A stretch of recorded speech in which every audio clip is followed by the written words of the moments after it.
एक दफ़ा, तिरमिज़ी में 1 दफ़ा, नसाई में 7 दफ़ा, अबू दाऊद में 7 दफ़ा, मुस्नद अहमद में 17 दफ़ा और दारमी में 1 दफ़ा। तो सियासता में ये हदीस मुबारक 28 दफ़ा आई है। तो उससे आपको अंदाज़ा हो सकता है ये कितनी ऑथेंटिक और कितनी मुस्तनद हदीस मुबारक है। हज़रत अबू तलहा अंसारी रज़ी अल्लाह ताला अन्हु बयान करते हैं कि रसूलुल्लाह सल्लल्लाहु अलैहि वसल्लम ने इरशाद फरमाया, ला तदखुलुल मलाइकतु बैतन फीहि कल्बुन वला सूरतुन, फरिश्ते उस घर में दाखिल नहीं होते जिस घर में कुत्ता हो या जिस घर में तस्वीर हो। तो जिस घर में कुत्ता या तस्वीर हो उस घर में फरिश्ते नहीं आते।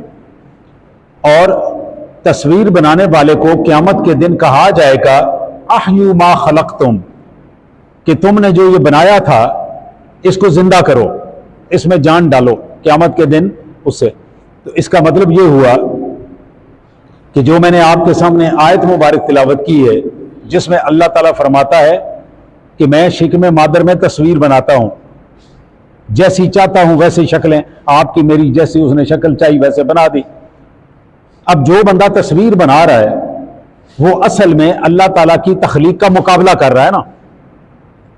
तो उसको फिर यही कहा जाएगा कि तुम इस तरह करो कि मैंने तो जो शक्ल बनाई थी उसमें जान डाल दी है, तो तुमने जो शक्ल बनाई है उसमें तुम भी जान डालो। आगे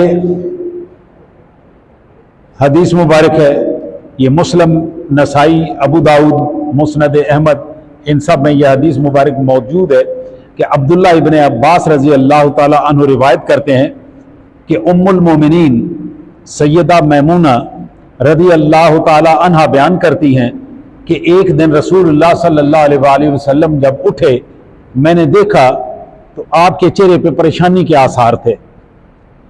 तो मैंने पूछा कि या रसूलुल्लाह सल्लल्लाहु ताला अलैहि वसल्लम, आप कुछ परेशान नजर आ रहे हैं, खैरियत तो है? आपने फरमाया कि जिब्रील ने शाम को मेरे पास आने का वादा किया था लेकिन जिब्रील आए नहीं, जबकि जिब्रील ने कभी मेरे साथ वादा खिलाफी नहीं की, वो आए नहीं है, इसलिए मैं परेशान हूं। लंबी हदीस है, मैं सिर्फ अपने जो चीज मैंने आपके सामने बयान करनी है अपने उन्वान की, मैं उस पर आता हूं। अगले दिन शाम हुई तो जिब्रील अलैहिस्सलातु वस्सलाम तशरीफ ले आए, हुजूर अकरम सल्लल्लाहु अलैहि वसल्लम के पास हाजिर हुए। तो आपने पूछा कि जिब्रील, ये तो बताओ कि तुम्हारा वादा था परसों आने का, तो आप उस दिन नहीं आए। तो हजरत जिब्रील अलैहिस्सलातु वस्सलाम ने फरमाया कि या रसूलुल्लाह सल्लल्लाहु ताला अलैहि वसल्लम, जिस घर में कुत्ता हो, क़ाला अजल वलाकिन्ना ला नदखुलु बैतन फीहि कल्बुन वला सूरतुन, कि जिस घर में कुत्ता हो या तस्वीर हो हम उस घर में नहीं आते। अभी जरा अंदाजा लगाइए कि घर किसका है? दो आलम के सरदार का। फरिश्ते ने आना किसके पास है? दो जहानों के सरदार के पास। और आने वाला कौन है? जिब्रील अलैहिस्सलातु वस्सलाम। और अगर घर में कुत्ता है या तस्वीर है तो जिब्रील उस घर में नहीं आता। आपकी मेरी औकात ही क्या है? तो हमें इस चीज के ऊपर बड़ा ध्यान देना चाहिए। आगे सुनिए, बुखारी, मुस्लिम, तिरमिज़ी, नसाई, अबू दाऊद, मुस्नद अहमद के हजरत अबू तलहा अंसारी रजी अल्लाह ताला अन्हु रिवायत करते हैं कि मैंने रसूलुल्लाह सल्लल्लाहु अलैहि वसल्लम को यूं कहते हुए सुना, यक़ूलु ला तदखुलुल मलाइकतु बैतन फीहि कल्बुन वला तमासील, फरिश्ते उस घर में दाखिल नहीं होते जिस घर में कुत्ता हो या मुजस्समे हो, किसी जानवर की तस्वीर वो बनाया हुआ मुजस्समा उसका बनाया हुआ है, किसी इंसान की तस्वीर बनाई हुई है। ये तस्वीर नहीं, मुजस्समे की बात कर रहा हूं कि मिट्टी का या पित्तल का या लोहे का या किसी चीज का, पत्थर का, कोई बंदा बनाया हुआ है, कोई गाय बनाई हुई है, कोई ऊंट बनाया हुआ है, लकड़ी की कोई इस तरह की चीज बनाई हुई है, तो इसको हम कहते हैं तमासील, मुजस्समे। अगर किसी घर में मुजस्समा है या किसी घर में कुत्ता है तो उसमें फरिश्ते नहीं आते। हजरत ज़ैद रजी अल्लाह ताला अन्हु कहते हैं कि जब मैंने ये हदीस मुबारक सुनी तो मैं उम्मुल मोमिनीन सैयद आयशा सिद्दीका रज़ी अल्लाह ताला अन्हा आपके पास हाजिर हुआ और उनसे मैंने ये हदीस मुबारक बयान की और उनसे कहा कि आप इसके ऊपर रोशनी डालें, क्या आपने भी ये हदीस मुबारक सुन रखी है? तो उम्मुल मोमिनीन ने फरमाया कि ज़ैद, मैं तुम्हें अपना आंखों देखा हाल बयान करती हूं, आंखों देखा हाल बयान करती हूं। मैंने देखा कि रसूलुल्लाह सल्लल्लाहु अलैहि वसल्लम जिहाद में तशरीफ ले गए, आपकी गैर मौजूदगी में मैंने घर में एक पर्दा लटका दिया जिस पर्दे के ऊपर कुछ तस्वीरें बनी हुई थी। अब वो इंसानों की भी हो सकती हैं और जानवरों की भी हो सकती हैं, तो वो तस्वीरें बनी हुई थी। जब रसूलुल्लाह सल्लल्लाहु अलैहि वसल्लम घर में तशरीफ लाए, आरफ्तुल कराहियता फी वजहिही, तो मुझे आपके चेहरे पे नापसंदीदगी के आसार नजर आए, आपके चेहरे पे कराहत के, नापसंदीदगी के आसार नजर आए। तो फजज़बहु हत्ता हतकहु औ कताहु, रसूलुल्लाह सल्लल्लाहु अलैहि वसल्लम ने वो पर्दा जिसके ऊपर तस्वीरें बनी हुई थी, वो जो तस्वीरें बनी हुई थी वो वाला पर्दा उतारा तो उसको काट दिया और फाड़ दिया, वो फाड़ दिया पर्दा जिसके ऊपर तस्वीरें बनी हुई थी और चेहरे पर नापसंदीदगी का इजहार था। अन नकसुल हिजारता, और आप सल्लल्लाहु अलैहि वसल्लम ने फरमाया कि अल्लाह ताला ने हमें यह हुक्म नहीं दिया कि अन नकसुल हिजारता वत्तीन, कि हम पत्थरों और मिट्टी को कपड़े पहनाएं, कि हम कपड़े किसको पहनाएं? मिट्टी को और पत्थरों को।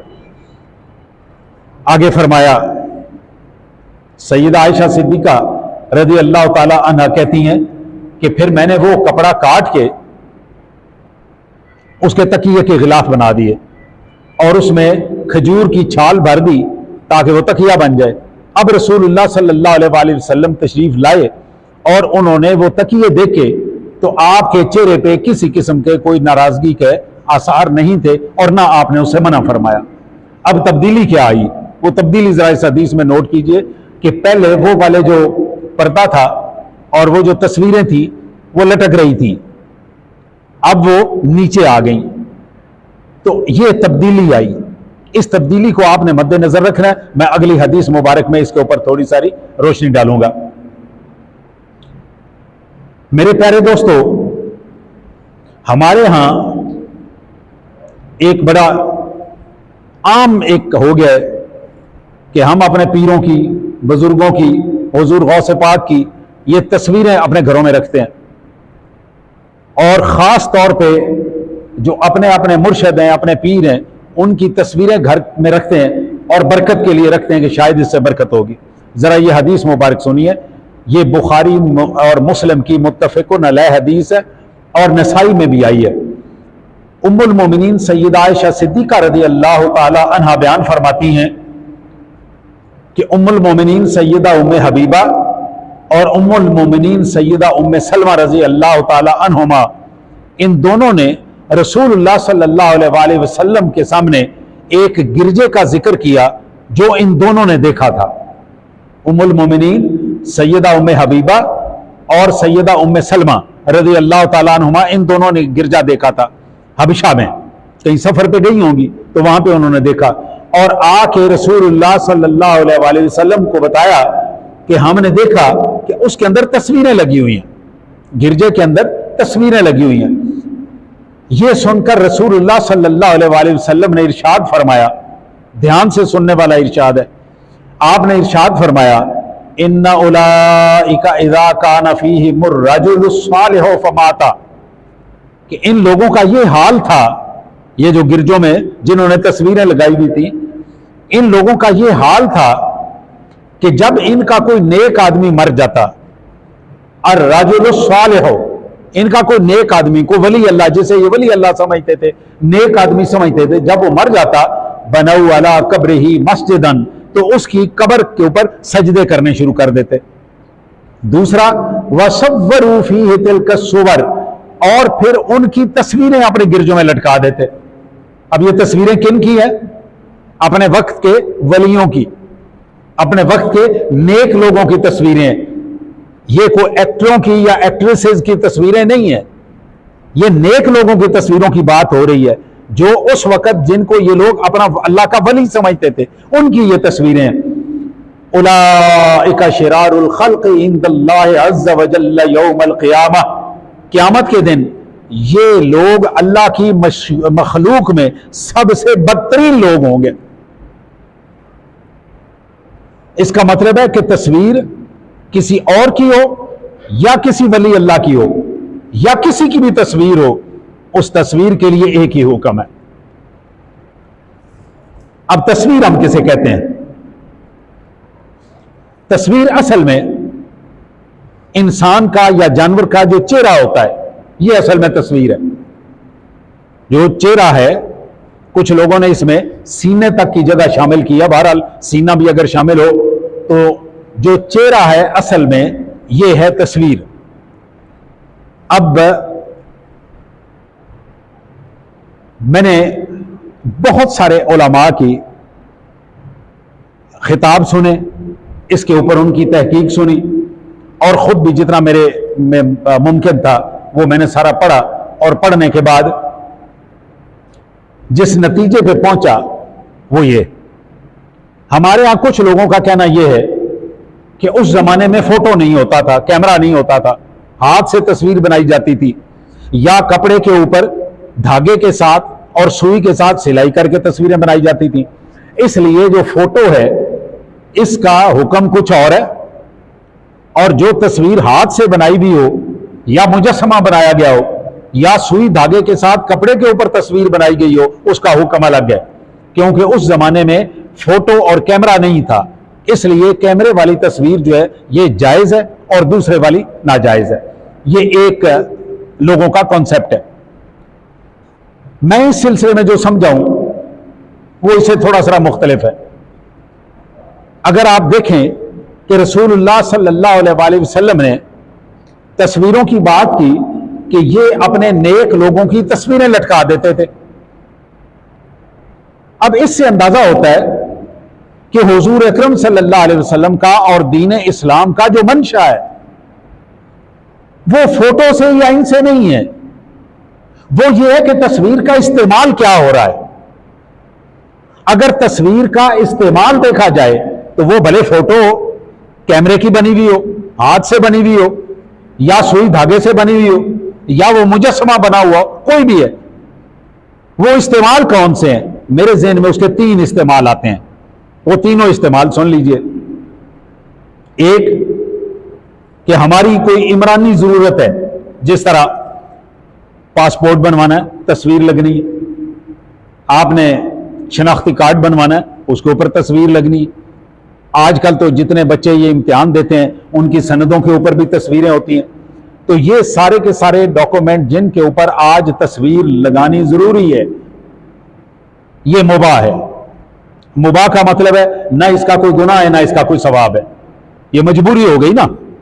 तो मजबूरी वाला हुक्म ये मुबाह के दर्जे में आ गया कि ना ये जायज है, मतलब ना इसका कोई गुनाह है ना इसका कोई सवाब है। सो आपने अगर सरकारी तौर पे किसी भी डॉक्यूमेंट के ऊपर अपनी तस्वीर लगानी है और वो बनवानी है तो इसके ऊपर कोई हरज नहीं। दूसरी, शौकिया तस्वीरें और फोटोग्राफी, जो शादी ब्याह पे हम करते हैं, कहीं सैर के लिए निकले वहां पे तस्वीरें बना ली, आप मस्जिद में आए, चलो जी बड़ी खूबसूरत मस्जिद है, इस मस्जिद में यादगार के लिए तस्वीरें बना ली। अब ये दूसरी किस्म है तस्वीरों की। और एक तीसरी किस्म है तस्वीरों की, वो है तस्वीर बनानी है उस तस्वीर की इज्जत और तकरीम के लिए, कि मैं तस्वीर बना रहा हूं किसी भी ऐसी शख्सियत की जिसकी मैंने इज्जत के लिए और उसकी तकरीम के लिए तस्वीर बनाऊंगा, ऊपर रखूंगा। तो ये तीसरी किस्म होगी। तो ये तीन किस्में हमारे पास तस्वीर की आ गई। पहले वो जो इमरानी जरूरत के तहत मजबूरी है, जो हमने बनवानी है, इसके बगैर गुजारा नहीं है। और दूसरी वो तस्वीरें जो कि शौकिया फोटोग्राफी हम करते हैं।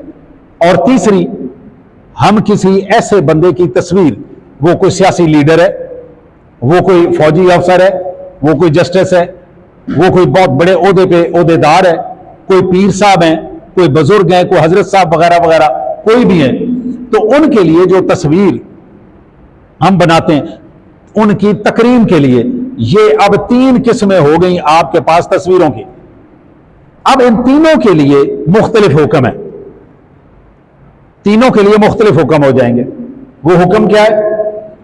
एक का मैंने अर्ज कर दिया कि वो तस्वीर जो आपने मजबूरी के तहत बनाई, गवर्नमेंट के अहकाम हैं, उन हुक्मों पे करने के लिए आपने किसी डॉक्यूमेंट के लिए या उसके लिए बनवाई, तो ये एक तस्वीर की किस्म हो गई, ये निकल गई। अब आगे दूसरी किस्म, वो है शौकिया फोटोग्राफी।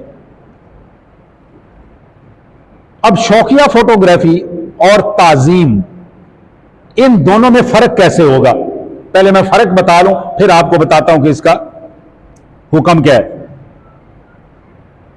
इसके ऊपर पता ऐसे लगता है कि मुझे मेलसी में रशीद, हमारा एक पीर भाई है, उसके घर जाने का इत्तेफाक हुआ, बहुत अरसा पहले की बात है, मेरा ख्याल इस बात को 15-20 साल हो गए होंगे।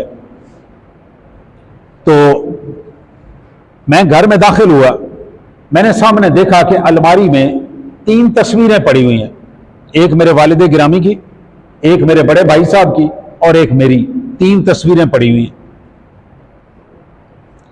मैं सीधा उन तस्वीरों के पास गया और अपने वालिद साहब की और अपनी तस्वीर उठाई और मैंने नीचे रख दी। जो ही मैंने जमीन पे रखी तो रशीद दौड़ा दौड़ा आया, आके वो तस्वीरें उठाने लगा। मैंने कहा 1 मिनट ठहर जाओ, रुको जरा। नहीं नहीं जी, बेदबी बेदबी बेदबी। मैंने कहा यही तो तुम्हें बताना था, यही तो तुम्हें बताना था कि जिस वक्त आप तस्वीर को दीवार से उतार के नीचे रखें और आपके दिल में बेअदबी और कराहत आए, इसका मतलब है आप उस तस्वीर की इज्जत और ताजीम कर रहे हैं। और यही दीन का मंशा है कि तस्वीर की अजमत और तस्वीर की बड़ाई और तस्वीर की तकरीम ना की जाए।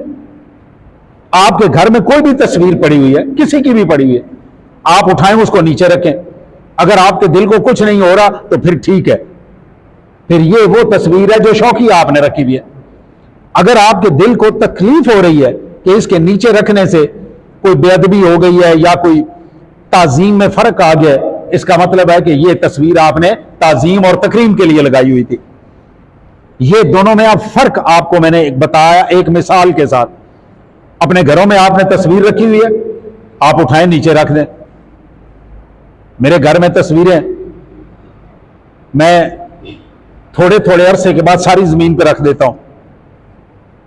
जिसकी तस्वीर से दिल को तकलीफ होती है कि ये नीचे क्यों रखी हुई है, उसको उठा के अंदर बंद करके रख दें, बंद कर देना उसको। और जिसके साथ आपको दिल में ये बात नहीं आ रही, उसको दोबारा लटका दें। और जिस तस्वीर के साथ आपके दिल में ये ख्याल आ रहा है कि यार ये मैंने बड़ा माड़ा काम कर दिया, बुरा काम कर दिया, मुझे ऐसा नहीं करना चाहिए था, ये इसकी तकरीम हो रही है या इज्जत या बेअदबी हो रही है, उसको जमीन पर पड़ा रहने दें। जिस दिन आपके दिल में उस तस्वीर की इज्जत निकल गई, उस दिन इसका मतलब है दीन का मंशा हासिल हो गया। तो जो हमारे यहां हम तस्वीरें बनाते हैं, उनमें यह चीज मद्देनजर रखनी चाहिए कि क्या हम कोई तस्वीर किसी की इज्जत व आबरू के लिए या उसकी ताजीम के लिए बना रहे हैं, तो ऐसी तस्वीर रखना मकरूह है, तहरीमी है। और वो तस्वीर जिसके लिए दिल में कोई वो तकरीम या ताजीम नहीं आ रही, वो मकरूह तंज़ीही है, नापसंदीदा अमल है। मुनासिब है वो भी ना रखें, लेकिन अगर आप वो रखते हैं तो उसके ऊपर सवाब में कमी है, लेकिन कोई उसके ऊपर इस तरह का मकरूह तंज़ीही जिसको कहते हैं, एक चीज नापसंद है, अच्छी नहीं लग रही, ये इसके हुक्म है जो तीनों के। ये मैं दोबारा आपके सामने एक दफा दोहरा देता हूं। वो ये कि तस्वीरें 3 किस्म की हैं। नंबर 1, वो तस्वीर जो आपकी इमरानी जरूरत है, जो आपके डॉक्यूमेंट्स में लगनी है, जिसके बगैर आपका पासपोर्ट नहीं बन सकता, जिसके बगैर आपका कोई सर्टिफिकेट नहीं बन सकता, शनाख्ती कार्ड नहीं बन सकता, कॉलेज में दाखिला नहीं हो सकता, आप किसी कॉलेज में पढ़ रहे हैं, उसका कार्ड बनना, उस कार्ड के ऊपर भी तस्वीर लगनी है, तो एक तो वो वाली तस्वीरें हो गई। ये तस्वीर मुबाह है, इसका ना कोई सवाब है और ना इस पे कोई गुनाह है। दूसरी है शौकिया तस्वीरें, जो हम अपनी कोई शादी ब्याह के मौके पे या आगे पीछे बनाते हैं तस्वीरें, सिर्फ और सिर्फ यादगार के लिए कि जी मैं कभी सैदा शरीफ गया था, मस्जिद देखी थी और उस मस्जिद में मैंने तस्वीर बना ली, लाहौर गया था या मीनार पाकिस्तान के पास, वहां खड़े हुए मैंने कोई तस्वीर बना ली। तो ये तस्वीर अगर आपने सिर्फ यादगार के लिए और उस वक्त को याद रखने के लिए बनाई है, इसमें किसी की ताजीम और तकरीम नहीं है, तो फिर ये तस्वीर क्या है? मकरूह तंज़ीही है। और तीसरी वाली तस्वीर जो किसी की ताजीम के लिए बनाई या उसकी ताजीम समझी, ये वाली मकरूह तहरीमी है, इसका बनाना गुनाह है और इसका रखना भी गुनाह है। इसके साथ एक दो चीजें और, ये बच्चे कार्टूनों वाली शर्ट पहनते हैं ना, ये पैंट है, ऊपर शर्ट है, शर्ट के ऊपर कोई कार्टून बना हुआ है।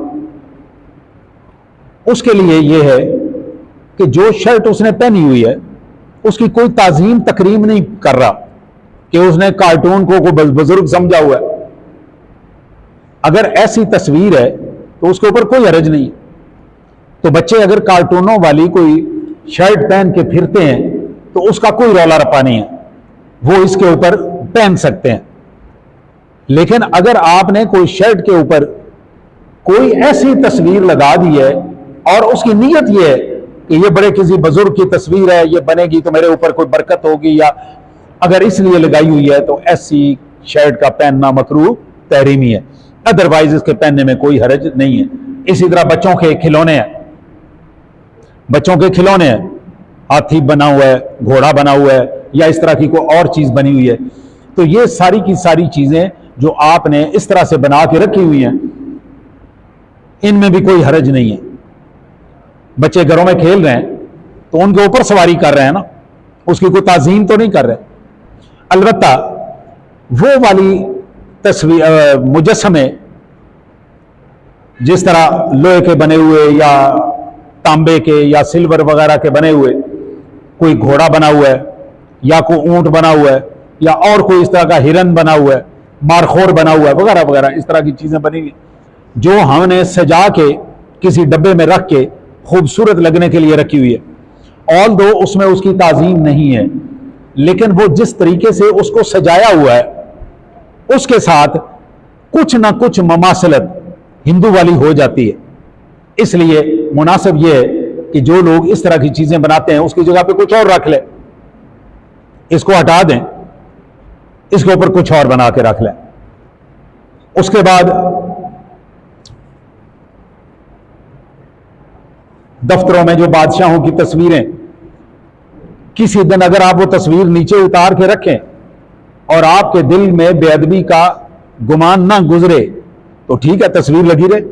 लेकिन अगर आपके दिल में नीचे उतारने से बेअदबी का गुमान हो रहा है तो फिर तस्वीर लगानी मकरूह तहरीमी है, इसका बहुत सख्त गुनाह है। तो इस सारे के सारे का जो असल मसला है वो ये है कि अगर इस फोटो की वजह से आज ताजीम शुरू हुई, आज उसकी ताजीम शुरू हुई, कल को उसकी तरफ कमर नहीं करनी, पीठ नहीं करनी, इसकी बेअदबी हो जाएगी। कुछ अरसे के बाद हमारे दिल में उसकी इससे भी ज्यादा इज्जत आ जाएगी कि भाई अगर आगे पढ़ी हुई है, नमाज भी पढ़ रहे हैं तो क्या हर्ज है। अगर तस्वीर आपके सामने है तो आपकी नमाज मकरूह है। इसलिए तस्वीर सामने हो या कोई मुजस्समा घर में सामने हो तो आपको नमाज पढ़ते हुए ये ज़हन में रहना चाहिए कि या उन तस्वीरों को हटाएं या नमाज किसी और जगह पे जाके पढ़ें। अगर पीछे पड़ी हुई है तो कोई हरज नहीं, तो पीछे पड़ी हुई तो फिर बेअदबी वाली कहानी तो कोई नहीं है ना। आगे हो सकता है दिल में कोई एहतराम वाली सूरत हाल हो। तो इसका एक नुक्ता मैं फिर दोहराता हूं, वो ये कि हमारे यहां जो तस्वीर में हम फर्क करते हैं, एक फोटोग्राफ और दूसरी वो तस्वीर जो हाथ से बनी हुई हो या सुई धागे के साथ कपड़े के ऊपर बनाई गई हो या मुजस्समा बनाया गया हो, तो आम तौर पे हमारे कई एक लोग ये बात करते हैं कि उस जमाने में चूंकि कैमरा और फोटोग्राफ नहीं होती थी सरकार दो आलम सल्लल्लाहु अलैहि वसल्लम के और सहाबा के दौर में, इसलिए फोटोग्राफ जो है वो जायज है और जो हाथ से बनी हुई तस्वीर है वो नाजायज है, क्योंकि उसकी तो ममानियत आ गई सरकार दो आलम सल्लल्लाहु अलैहि वसल्लम के दौर में, आपने फरमा दिया। उस पे जो मेरा मौकफ है वो मैं दोहरा के, ये दो सवाल हैं, इनके आपके पास जवाब देता हूं और फिर मैं एक और टॉपिक छोटा सारा वो आपको कवर करना है वो मैं अर्ज करता हूं कि तस्वीर किस चीज से बनी हुई हो, हाथ से बनी हो या कैमरे से बनी हुई हो, मेरे ख्याल में उसे कोई फर्क नहीं पड़ता। असल कहानी यह है कि उसका इस्तेमाल क्या हो रहा है। अगर उसका इस्तेमाल यादगार के तौर पे है या सरकारी जरूरत के तौर पे है तो कोई हरज नहीं, लेकिन अगर वो ताजीम के लिए है तो भले वो तस्वीर कैमरे से बनी हुई हो, भले वो तस्वीर हाथ से बनी हुई हो, भले वो मट्टी के साथ मुजस्समा बनाया गया हो, फिर वो सारे के सारे मकरूह तहरीमी है जो कि हराम के करीब करीब होता है। तो इसलिए जो चीजें मैंने आपके सामने रखी, इनके मुतालिक आपके पास कोई सवाल हो तो आप सवाल कर सकते हैं। उस वक्त तक मैं ये दो सवाल आए हैं, इन दो सवालों का जवाब देता हूं। आप उतनी देर में अपना कोई सवाल ज़हन में है तो वो तैयार कर लीजिए। अगर तस्वीर बनाना एक नापसंदीदा है अमल है तो जो लोग मॉडलिंग या फोटोग्राफी करके पैसा कमाते हैं, इससे उनकी कमाई पर क्या असर पड़ता है, क्या वो हलाल है या हराम है। अब हमने जो तीन चीजें बताई बिल्कुल उन्हीं को आप अपने मद्देनजर रखें, अपने सामने रखें। सबसे पहले मॉडलिंग जो है, सबसे पहले हमने ये देखना ये भी जायज है कि नहीं है। अब मॉडलिंग में एक लड़की मॉडलिंग कर रही है, एक लड़का मॉडलिंग कर रहा है, दोनों के दोनों नामहरम है, औरत के सर पे कपड़ा नहीं है, तो ये तो मॉडलिंग ही नाजायज हो गई ना। तो जब मॉडलिंग ही नाजायज है तो उसकी कमाई भी नाजायज होगी। मसलन एक बंदा शराब की दुकान है, उसने किराए पे शराब वाले को दी हुई है और उसको मालूम है कि मैं शराब वाले ने ये दुकान इस्तेमाल करनी, उसका किराया जायज नहीं है। उसको अपनी दुकान शराब वाले से खाली करानी चाहिए। अल्लाह ताला उसकी ये चीज देखते हुए कि उसने अल्लाह के लिए ये वाली कमाई छोड़ी है, अल्लाह ताला उसको कमाई में बरकत डाल देगा, कहीं और से उसको दे देगा, किसी हलाल का। बिल्कुल इसी तरह से सबसे पहला पॉइंट यह है कि जो मॉडलिंग हो रही है वो शरीयत के दायरे के मुताबिक जायज भी है कि नहीं है। अगर वो जायज है तो फिर उसकी आमदनी भी जायज है, और अगर वो नाजायज है, मॉडलिंग ही नाजायज है, तो फिर उसकी आमदनी भी नाजायज है। ठीक हो गया। दूसरा सवाल, महफिल का इश्तिहार बनाते हुए भी फोटो लगाना एक खास तरतीब से, क्या यह लगाना चाहिए कि नहीं। अब उसमें भी मेरा ख्याल है आमतौर पर इश्तिहार बनवाते हैं, उसमें जो तस्वीरें लगाते हैं, जो मेरा ख्याल है वो पहचान के लिए लगाते हैं कि जी ये बंदा आ रहा है। मेरा ख्याल है कि उसमें कोई ताजीम वाला एलिमेंट नहीं होता, और हम जिस वक्त भी वो फंक्शन हो जाता है तो वही वाले इश्तिहार उतारते हैं। तस्वीरें लगी हुई होती हैं, पीरों की, मौलवियों की, नात खानों की, सारों की तस्वीरें लगी हुई होती हैं और हम उतार के उनको फेंक देते हैं। तो उसमें कोई ताजीम वाला एलिमेंट नहीं है। लेकिन अगर ताजीम वाला एलिमेंट है, किसी बंदे बनाने वाले ने ताजीम की वजह से कि जी कनल साहब की मैं तस्वीर बनाऊंगा, बड़ी बरकत होगी, मैं अपने इश्तिहार पे लगाऊंगा, तो बड़ा जनाब पीर साहब तो इश्तिहारी हो गए ना, इश्तिहार पे आ गए तो इश्तिहारी हो गए, तो पीर साहब हजरत साहब तो इश्तिहारी हो गए। अब अगर उसमें नीयत यह थी कि मैं इश्तिहार लगाऊंगा तो उसके साथ मुझे बरकत मिलेगी, तो यह मकरूह तहरीमी है। इस इश्तिहार का बनवाना जानते बूझते ये मकरूह तहरीमी है। इस तरह का इश्तिहार बनाने की इजाजत नहीं है और इसकी आमदनी लेने की भी इजाजत नहीं है। और कोई किसी के ज़हन में इसके मुतालिक सवाल हो, ये फोटोग्राफी और तस्वीरों के मुतालिक।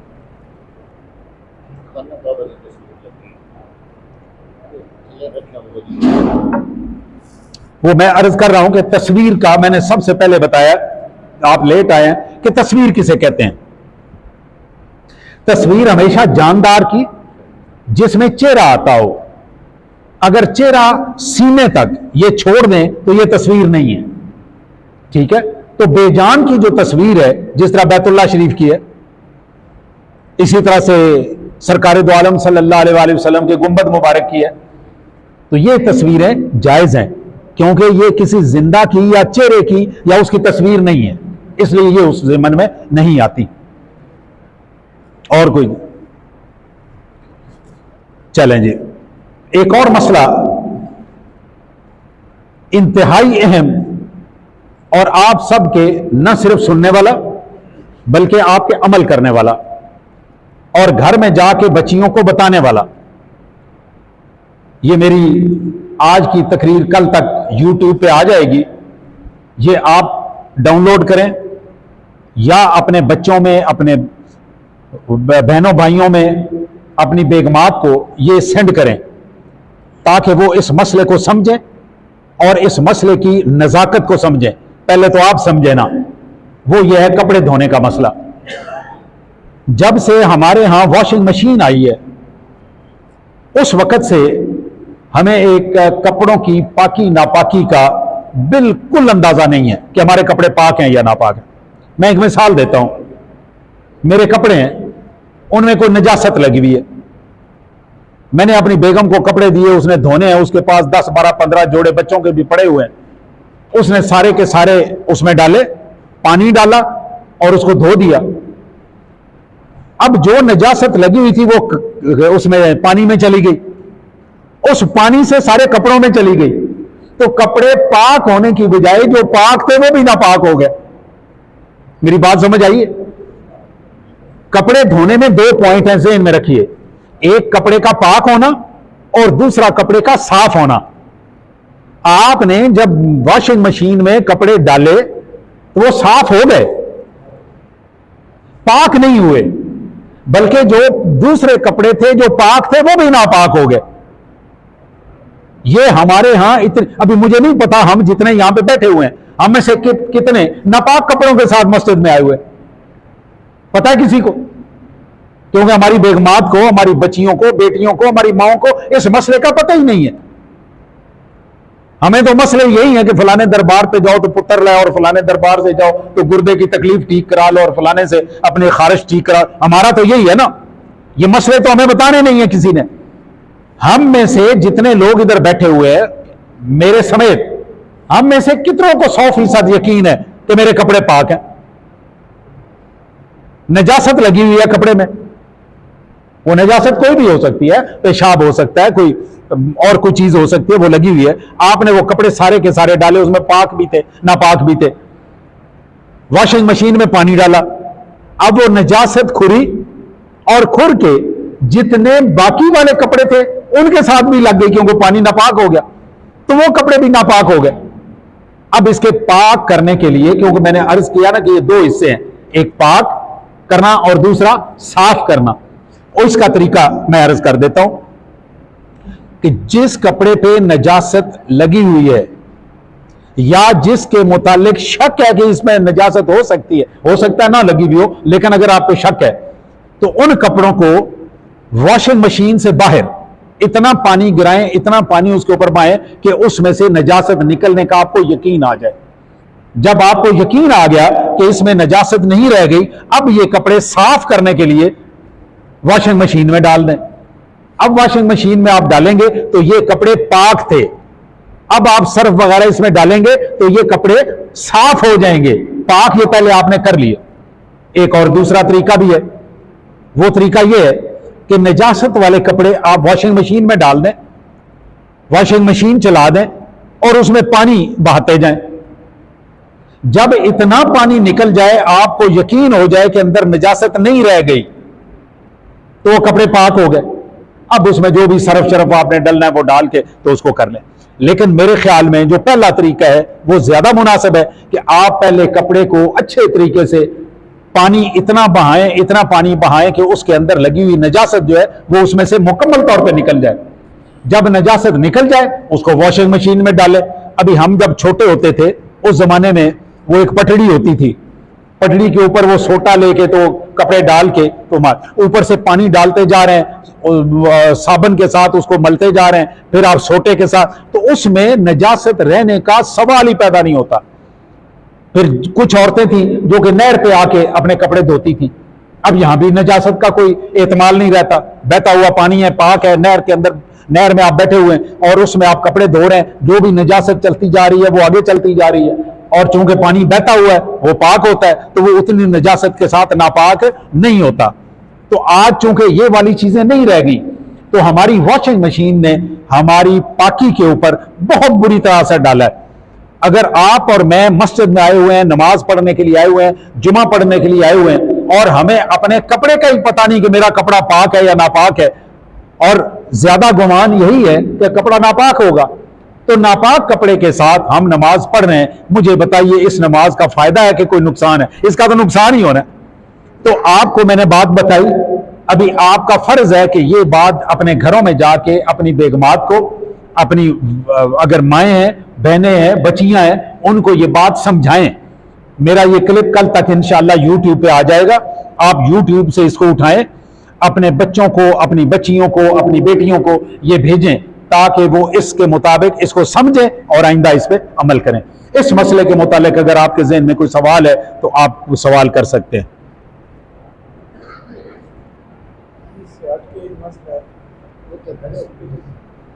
अगर कपड़ा ही ना तो विद है, उसको भी कलमा पढ़ना जायज़ है ना जायज़? और एक उस तरह अगर बीवियाँ वॉशिंग मशीन से कपड़े इकट्ठे डाल दी, तो उसके बाद नल के अलग कपड़े वॉश कर दिए, देखिए कमीज या कपड़ा अलग वॉश कर दिए, तो उसके मुताबिक तो गैस निकल जाती है नहीं निकलती? सर मेरा एक मसला है कि सरबराह कुर्बानी दे वाले ना पूछ दोगे, कुर्बानी दे वाले ना पूछ दोगे, हाँ ठीक हो गया। पहला जो सवाल है इनका वो ये है कि जब कपड़े धोते हैं तो कलमा पढ़ना जरूरी है, यही सवाल है कि कलमा पढ़ना, कलमा पढ़ने का उसके पाक होने से, कपड़े के पाक होने के साथ कोई ताल्लुक नहीं है। उसका ताल्लुक किस चीज के साथ है? कपड़ा नापाक है, उसको पाक करना है, उसमें से पानी निकालना है, उसकी नजासत दूर करनी है। अगर आप कलमा पढ़ते जा रहे हैं, नजासत नहीं निकल रही, तो आपका कलमा पढ़ने से वो कपड़ा पाक नहीं हो रहा, कलमा पढ़ने का सवाब आपको मिल रहा है, कपड़े को कोई फायदा उसका नहीं हो रहा। तो उसका कपड़े का पाक करना जरूरी है कि उसमें से नजासत निकले। अगर उसमें से नजासत निकल गई है और आपने कलमा नहीं भी पढ़ा फिर भी कपड़ा पाक हो गया। सो आपके एक सवाल का जवाब हो गया। दूसरा सवाल क्या था? कपड़े आपने धो लिए, कपड़े धोने के बाद वॉशिंग मशीन से निकाले और अब उसमें पानी नए सिरे से बहाया, तो आप ये काम पहले क्यों नहीं कर लेते? आप ये काम, उसकी वजह मैं अर्ज करता हूं कि जिस वक्त आपने कपड़े धो लिए, आप उसमें इतना पानी बहाएंगे कि उससे नजासत निकल जाए, कपड़े पाक हो जाएंगे। नहीं, जब पता नहीं है तो उसको इसी तरह से ट्रीट करें कि उसमें नजासत है। जब आपको घर वालों को पता नहीं है, यकीन नहीं है, यही मतलब है ना कि उसको शक है कि हो सकता है नजासत हो, तो जब शक है तो आप उसको नजासत वाला ही कपड़ा समझें। अब आप उसको पहले साफ कर ले, फिर उसको पाकी के लिए डालें। अगर आप धोने के बाद दोबारा उसमें से पानी बहाते हैं, कपड़ा फिर भी पाक हो जाएगा, लेकिन उसमें एक खराबी होगी कि आपने जिस वक्त कपड़ा वॉशिंग मशीन में डाला, अगर कोई भी एक कपड़ा नजस था, नजासत वाला था, तो जितने पाक कपड़े थे वो सारे के सारे खराब हो गए। अब जिस वक्त आपने बाद में करने हैं तो आपने सारे के सारे 100% कपड़ों को पाक करना है, तो आपने साफ पहले कर लिए, अब आप पाक कर ले। लेकिन मेरे ख्याल में तरतीब में अगर पहले आप पाक करके डालें तो वो ज्यादा मुनासिब है। और कोई चीज के मुतालिक सवाल? ये हमारे घर की चीजें हैं, रोज की, ये हमारे रोजमर्रा की चीजें हैं। और मैंने अगले दिन अपनी एहलिया से पूछा कि भाई आप कपड़े धोती है, इस चीज का ख्याल करती हो? उसने मुझे कहा कि मैं बिल्कुल ख्याल करती हूं और मैं इस तरतीब के साथ अपने कपड़े धोती हूं। अब बच्चे हैं, नहीं पता नजासत, बच्चे तो नजासत बताने के भी काबिल नहीं होते ना। और अगर मैं इससे भी अगली बात करूं जो हम शर्माते हुए करते नहीं है, बच्चा जवान हो गया, उसको एहतलाम हो जाता है। अब हमारे यहां तो मां बाप बच्चे का आपस में फ्रैंकनेस है ही नहीं, हम तो एक दूसरे के साथ बात ही नहीं करते। तो बच्चा तो नहीं बताएगा। अब नजासत तो उसके कपड़े को लग गई, ना मां को पता है, ना बाप को पता है, ना नाने नानी दादा दादी किसी को भी नहीं पता। अब जिस वक्त वो कपड़ा वॉशिंग मशीन में जाएगा तो सारे का सारा पानी नजस हो गया। अब उसमें मेरी उम्र के बंदे जिसके कपड़े के पाक होने में कोई शक नहीं है, उसका कपड़ा भी चला जाएगा तो वो भी नजस हो गया, वो भी नापाक हो गया। मेरी बात आप समझ गए? अब हम बच्चों को तो ये बातें बताते नहीं है।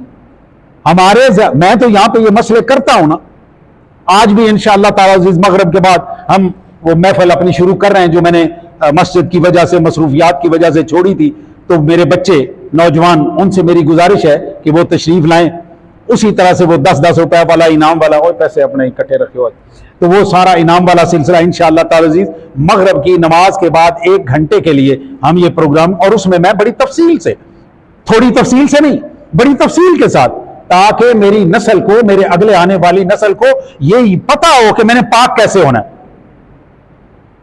हमें तो पाकी का ही नहीं पता, पहले तो नापाक होने का ही नहीं पता कि नापाक बंदा कैसे हुआ। तो जब ये पता ही नहीं, इसका मतलब कितने नापाक ऐसे ही फिर रहे होंगे जिन्हें पता ही नहीं हम नापाक भी हो गए कि नहीं हो गए। आबिद साहब थे तशरीफ ले, तो कितनी मखलूक को तो यही नहीं पता। अब जिनको ये पता है उन्हें यह नहीं पता कि अब पाक कैसे होना है, तो ये बातें तो अपने बच्चों को बताते ही नहीं। मैं आपको अपना बता, मैं वाकैंट में था तो मेरे क्लास फेलो थे, उनके बेटे का अपेंडिक्स का ऑपरेशन हुआ। मैं उसको पूछने के लिए गया, मैंने उससे पूछा कि भाई क्या हालचाल है बेटे का? कहता है यार ऑपरेशन तो ठीक हो गया लेकिन एक बड़ा मसला है। मैंने कहा वो क्या? कहता है यार वो उन्होंने इधर पट्टी लगाई इतनी लंबी, अब नीचे बच्चे के इतने इतने बड़े बाल हैं, वो उसने जब खींची तो उसको बड़ी तकलीफ हुई। मैंने कहा तो तूने इसको बताया नहीं कि ये बाल रखने गुनाह है? 40 दिन के बाद इनका बालों का होना यह हराम है। मैंने कहा ये तूने बताया नहीं? यार बच्चा मैं उन्होंने किस तरह दसा, मैनू शर्म आती। मैंने कहा मैं अपने बेटे के लिए जब वो 7वीं जमात में पहुंचा था, मैं पूरे का पूरा इंस्ट्रूमेंट सेफ्टी वगैरह वगैरह ला के उसको हद बताई कि यहां से लेकर यहां तक सफाई मैंने अपने बेटे को खुद बताया। तो ये कौन बताएगा? ये कौन बताएगा? ना मौलवी साहब ने बताना, ना पीर साहब ने बताना। बात कर दो किसी सज्जादा नशीन की, दिमाग खराब हो जाता है। किसी सज्जादा नशीन को कहें कि यार एक एक बच्चों के लिए सिर्फ इतना बताओ कि शादी के बाद मियां बीवी ने रहना कैसा है, सज्जादा नशीन साहब का दिमाग खराब हो जाएगा। उल्लू दे पट्ठे आ गए साढ़े को। होता है ना इस तरह से, जाके करके पूछ लीजिए किसी सज्जादा नशीन से, उससे कहिए कि मुझे ये मसला बताए, मैं देखता हूं तो अभी शाम दूर ना कर दे। हमारे लिए शरीयत, हमारे लिए हमने ये सारे का सारा खुदा जाने दीन का क्या बना के रख दिया हुआ। हमारे पूजने की जगह है ये, दीन नहीं सिखाना, कपड़े गंदों के साथ फिरते रहना, बाप दादे की करामतों से बाहर नहीं आना, दीन का कोई मसला नहीं। आपका क्या ख्याल है ये लोग जन्नत में जाएंगे? इनके पीछे चलने वाले जन्नत में जाएंगे? ये जन्नत के सर्टिफिकेट यहां पे बांटते हैं। जन्नत का सर्टिफिकेट यह है कि आपका जिस्म पाक हो, आपके कपड़े पाक हो, आपके बच्चे पाकी के हालत में हो, उन्हें पता हो कि हमने पाक कैसे होना है। यह है दीन। इंशाअल्लाह ताला अज़ीज़ आज मगरिब के बाद हर जुमे को मगरिब से लेकर 1 घंटे तक के लिए मैं ये क्लास लिया करूंगा। आज इंशाअल्लाह मगरिब के बाद ये क्लास होगी, क्योंकि पहली क्लास है, इससे पहले मैं मस्जिदों में लिया करता था तो वो डिसकंटिन्यू हो गई। तो मुझे अंदाजा है कि आज इसमें हाजिरी थोड़ी होगी, लेकिन एक भी बच्चा हुआ इंशाअल्लाह ताला जी मैं ये क्लास लूंगा। जो तफसीर ने मसला पूछा है कि कुर्बानी के हवाले से घर का सरबराह कौन है, जिसको ये मैं कुर्बानी के हवाले से बात करना चाह रहा हूं, ये मैं मुआशरती मसाइल के हवाले से, शादी ब्याह के हवाले से नहीं बात कर रहा, सिर्फ कुर्बानी के हवाले से बात कर रहा हूं। कुर्बानी, ज़कात, उशर, ये घर के हर फर्द का अपना अपना है। घर का हर वो फर्द जो अपने तौर पे साहिब निसाब है, उसके ऊपर कुर्बानी वाजिब है। मैं इसकी एक मिसाल देता हूं। मेरा एक बेटा है, 2 मेरी बेटियां, एक हमारी बेगम साहबा है। मैं अपना कमाता हूं, मेरा बेटा अपना काम करता है, इस्लामाबाद में यूनिवर्सिटी में पढ़ाता है, उसकी अपनी नौकरी भी है, अपना कारोबार भी है। अब मैं अपनी आमदनी, जो भी मेरे वसाइल हैं, जो भी जराए हैं, उनके मुताबिक जो आमदनी मुझे हो रही है उसके मुताबिक अगर मैं साहिब निसाब हूं तो मेरे ऊपर कुर्बानी वाजिब है। मेरा बेटा हसन वो जो कुछ कमा रहा है अगर वो अपने तौर पे साहिब निसाब है तो उसके ऊपर अपनी कुर्बानी वाजिब है। मेरी बेटियां वो अपनी अपनी काम करती हैं, अपने घरों में है, वो अगर जिस हिसाब से कमा रही हैं, अगर उनके पास अपनी आमदनी, मसलन मेरी एक बेटी है, उसका मियां उसको हर महीने जेब खर्च देता है, उसने कोई मुकर्रर किया हुआ कि इतने में 1000 हर महीने वो देता है, उसने वो बचा लिए, वो बचते बचते अगर साहिब निसाब हो गई है तो उसकी कुर्बानी मेरी बेटी पे वाजिब है, मेरे दामाद की अलग कुर्बानी है। तफसील समझ आ रही बात मेरी? तो जो बंदा भी घर में साहिब निसाब है उसका यह नहीं है कि एक घर में हम 5 अफराद रहते हैं तो 5 में से एक बड़ा है उसने कुर्बानी करनी है ना, बिल्कुल नहीं। जिस जिस बंदे का निसाब पूरा है, निसाब क्या है कि उसके पास इतने पैसे मौजूद हैं कि उसके सर पे कर्ज कोई नहीं है और उसके पास जो पैसे नकद में कहीं बैंक में या इधर उधर मौजूद हैं उसमें से कर्जा निकालने के बाद इतने पैसे हों कि अगर वो कुर्बानी दे उसको कर्जा ना लेना पड़े, उसको कर्जा ना लेना पड़े, तो उसके ऊपर कुर्बानी वाजिब है। ये है जी इसका मसला। सर मेरा थोड़ा सा मुख्य सवाल था कि आमतौर पर बुजुर्ग घर में होता है ना, बेटा कमाने वाला होता है, सारा घर चला रहा होता है बेटा, तो कुर्बानी आती है तो वो अपने वालिदैन वालिदा के नाम पे, वालिद के नाम पे देता है, वो पहले अपनी करेगा। हाँ ये बात मेरा सवाल ये। अब सवाल इनका दूसरा जो है वो ये है कि घर में बाप बूढ़ा हो गया, बेटा कमा रहा है और बेटा ही ऑब्वियसली साहिब निसाब होगा और वो चाहता है, अब बाप साहिब निसाब नहीं है, अब वो चाहता है कि मैं अपने बाप की तरफ से कुर्बानी करूं, तो वो क्या करेगा? वाजिब उसके ऊपर है, उसके बाप पे कुर्बानी वाजिब नहीं है, तो पहले अपना वजूब खत्म करेगा, पहले अपना वाजिब अदा करेगा, अपनी कुर्बानी उसकी हो गई, अब उसको फारिग हो गया, अब वो अपने वालिद की तरफ से कुर्बानी करे, वालिद उसके जिंदा है तब भी करे, अगर वो फौत हो गया तब भी करे, मां की तरफ से करनी उसकी तरफ से करे, और बुजुर्गों की तरफ से सरकार दो आलम सल्लल्लाहु अलैहि वसल्लम की तरफ या किसी की भी तरफ से करनी तो अब वो कुर्बानी कर सकता है जी। और कोई मसला भाई इसके मुतालिक किसी के जहन में कोई सवाल हो तो वेलकम।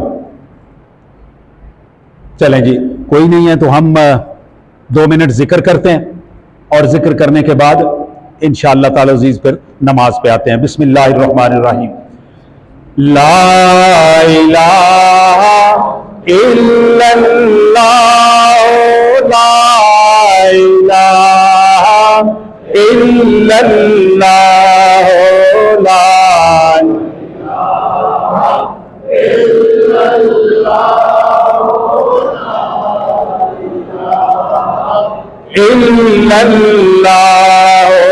ला इलाहा इल्लल्लाह, ला इलाहा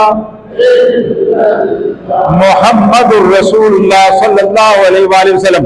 हॉल में जिस तरह से कलमा शरीफ की गूंज आनी चाहिए उस तरह नहीं है। पता नहीं आप शर्मा क्यों रहे। अगर मैं आपको हीर रांझा अपने साथ अखवाऊं तो पता नहीं आप जरा और जोश से पढ़ेंगे। कलमा शरीफ है, जरा अच्छे तरीके से पढ़ें। ला इलाहा इल्लल्लाह, ला इलाहा इल्लल्लाह, ला इलाहा इल्लल्लाह, ला इलाहा इल्लल्लाह, ला इलाहा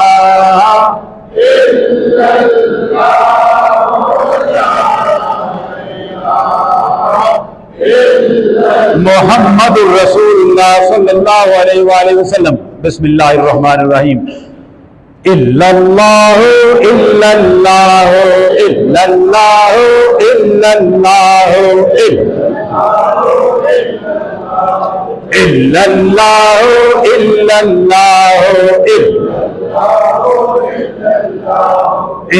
इल्लल्लाहु इल्लल्लाहु